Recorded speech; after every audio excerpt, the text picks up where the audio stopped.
Hello everybody, welcome back to Sophisticakes by Mary, or to Sophisticakes by Mary if you are new here.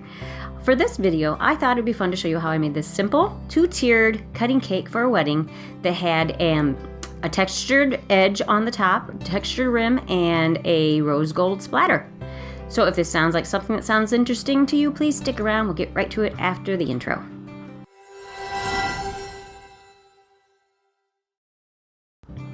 So this cake was a red velvet cake with a cream cheese filling and my American buttercream on the outside.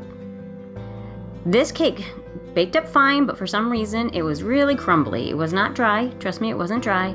Just the outside edge got very crumbly. I don't know why. So I had to kind of clean that up as I was going. But what I'm doing here is leveling off the top just to get a level surface so that my tiers stay level. I guess that's the only word to explain it. So I went ahead and I dammed it with a thickened buttercream in between each layer and filled it in with cream cheese. And here you see me just leveling out that filling, putting my final tier on top and making sure that it is level. Again, level. And I did this for both tiers of my cake. I always use the thickened buttercream because you don't want, especially with a soft filling like a cream cheese, you don't want it spilling out because it's thinner. So if you do a thickened buttercream dam around the edge, it will keep your filling in place. I think this is a little backwards. I think I started with one size, went to the next, and then I went back to the first one, but that's okay. You get the point. So I stuck them in the fridge so that they could firm up a little bit, especially since I had all those crumbs on the outside. I wanted it to be more firm before I did the crumb coat because some of those crumbs are a little thicker and they might create a problem later. So brush off as much as you can of those and then set it in your refrigerator for 20 minutes for it to firm up once you have it filled, and then go back in and do your crumb coat at that point. And that's what I'm doing here. So I'm just putting on a thin layer of buttercream and removing the excess. It's called a crumb coat because what it does is lock in your crumbs so that when you do your final coat of buttercream, you do not see the crumbs through it. And a crumb coat is specifically important with a darker cake like a chocolate or a red velvet because you don't want to see those crumbs coming through. And what I'm doing there is I'm kind of filling in where chunks of the cake had come off when I was brushing off the crumbs. So I just use my thickened buttercream on those and just kind of fill them in. Just create a little bit of a, I don't know what you call it, caulking it maybe. And then go in and do your crumb coat on this tier as well.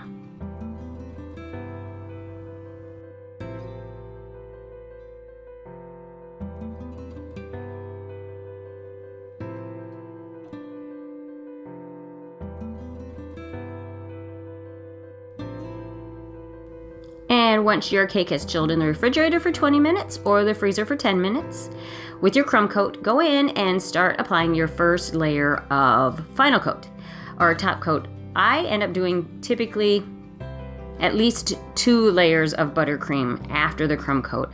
I find that if I do a thinner coat and do more of them, just like when you're painting, do a slightly thinner coat but more of them, the chilling in between the layers of buttercream kind of helps to keep the shape of your level and sides and top and a crisp corner. So that kind of helps me. Now since this is your first layer of all over buttercream, you don't have to be really, really neat with that top. I mean, be somewhat neat. But don't mind if you see some of your cake showing through the buttercream at this point. That's okay, because I was going to do another coat anyways. And since this cake was going to have that textured ridge on the top, not smoothed in top, another reason to not worry so much about that corner on this one. And then I'm going to do the same thing for the 8-inch. The other cake was a 6-inch, and this one is an 8-inch.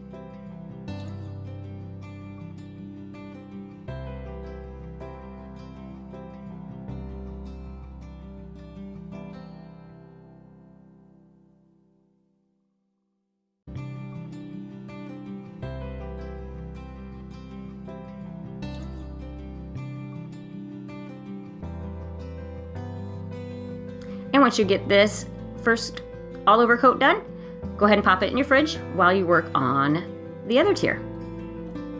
Now I'm not doing as thick of a coat on this one. That's why my piping bag has a smaller hole cut into it, because I didn't need a whole lot more buttercream. I just needed enough so that you don't see through that first coat, and so that I could get that ridge on the top. Because when you smooth those sides, what it's going to do is push the buttercream up. But first we do need to make sure that the top has enough on it. Then go back in and fill in any holes, any air bubbles that you might have, and let that edge just pop up the top. And that's water that I just sprayed in there. If I spray water on the buttercream, and you can do this too, it helps to smooth it out.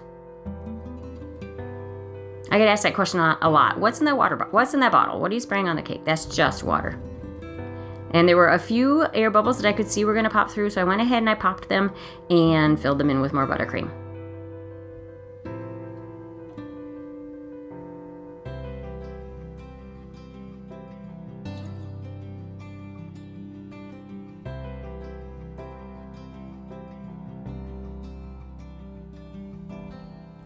And once you get this where you want it, just pop it in your fridge again and leave it there until you're ready to assemble it on top of your 8-inch. Now I did remove this cake from the working board onto a finishing board. You could assemble it on the finishing board if you want to. I'm just in the habit of doing it on those working boards, those plastic boards. It's just what I always do. And do the same technique. Now I don't know if you noticed, I think it's in this video, I just don't think I said anything about it. The board that I assemble the cake on is just one of your regular cardboard cake boards.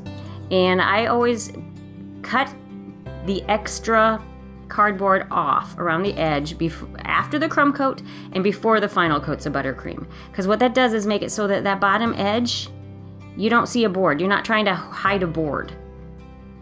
Since a lot of the cakes now don't have like a bead border or a ribbon border so much anymore, some of them do, but it's kind of been the trend to just have a nice clean edge. It's nice to not have to worry about that board showing through. So right there is my star cutter that I used to mark where I'm going to put my straws. And I used some bubble tea straws. That's hard for me to say. I just put them in, and since this was a 2-tier, I didn't bother to measure them or cut one and then measure it against the others. You don't have to worry so much about getting off on your levelness if it's just a 2-tier. So I just stuck them in and used my scissors on the straw, pull it up, cut it off, and then stick them all in, put a little buttercream on top, and then put your 2nd tier on. And right here I am just filling in any gap that you might have between your 2 tiers. My hands are clean, I promise. And then for the splatter, the rose gold, I'm using some Edible Art gold, and then I'm not sure what brand that pink was, but it's a pink luster dust with the Edible Arts gold. Mix them together to get more of a rose gold. And then put a little bit of Everclear vodka or lemon extract into that mixture to make it thin enough to do your splatter. Now to do the splatter, you just put your brush in it and just flick it. You can flick it at the cake or tap it against your hand.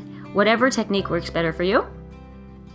And then I'm just randomly putting some on the rim around the top. Not all the way around, you could.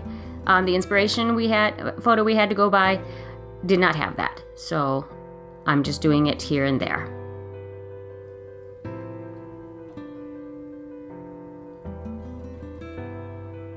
And since the cake is chilled, it's not going to mess up that buttercream.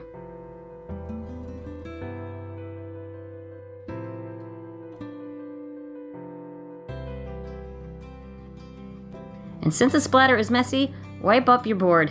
Make sure you get that cleaned off. You can just use a clean rag or a paper towel, whatever works for you.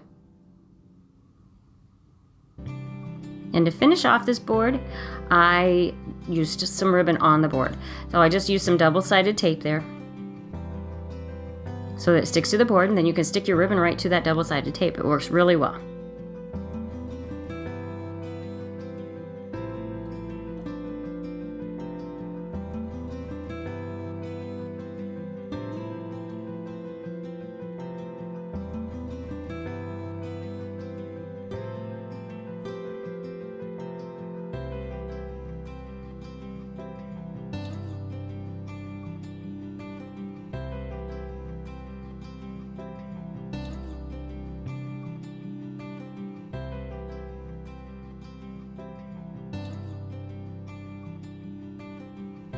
And here's the cake at the venue.